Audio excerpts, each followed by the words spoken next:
reaction to being named the 2023 TESA Award winners? Well, it's kind of an impossible dream. Like you don't dare expect to win it because we knew the competition level was so high. But to be awarded this honor is amazing. Yeah, very gratifying. Can you tell us a little bit about the initiatives and programs that you do on your farm to build up the soil's health and just the entire ecosystem?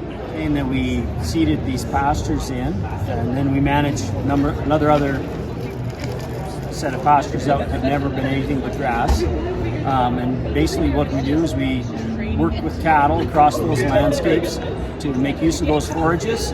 And in doing that over 25 years, we've learned there's been some really great benefits. And so probably one reason why we won the award is that we've been really committed to paying attention to some of those benefits, like the carbon that's been sequestered in these soils.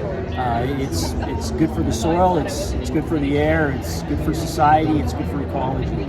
And the reason we've been able to do that is by paying attention to the plants, how they're responding to the various seasons, and moving cattle across those landscapes in appropriate ways for the good of that landscape and for the good of our business. Have you guys, who do you guys lean on as mentors or other farmers or just people in general, sort of thing from the industry that to help you to grow? Well, we have a huge network of peers and experts and organizations in the agriculture landscape. There's so many. It started with Foothills Forage and Grazing Association. Been a long-time member, was on the board, chaired it at one time. They've been the community really that's we've been engaged with for decades.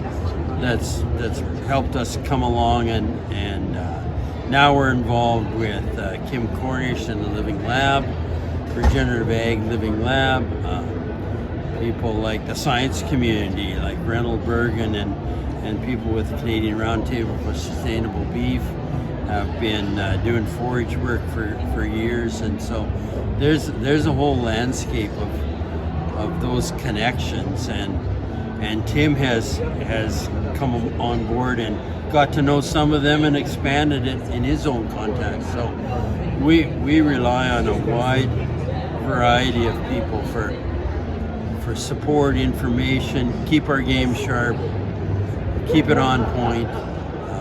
Many of them challenge us from time to time. So it's our vet, it's our nutritionists, it's all of that is part of the mix. It's a big system, really.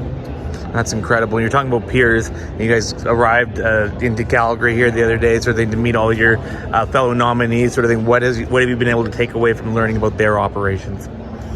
Well, everybody has their own challenges and opportunities. Like the folks from BC farming in the periphery of the forest with mountain terrain, etc., is that's a game we don't even understand really, but appreciate how tough it is. And then, all the way across the land we had a great chat with a fellow from Prince Edward Island.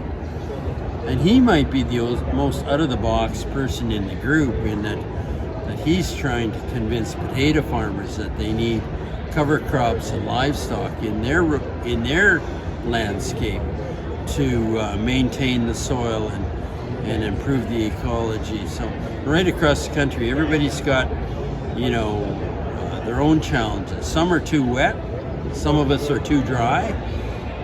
We're all strategic and just keep working on it to try and be the best that we can be. So we're excited and inspired by them, and it just expanded our network this week.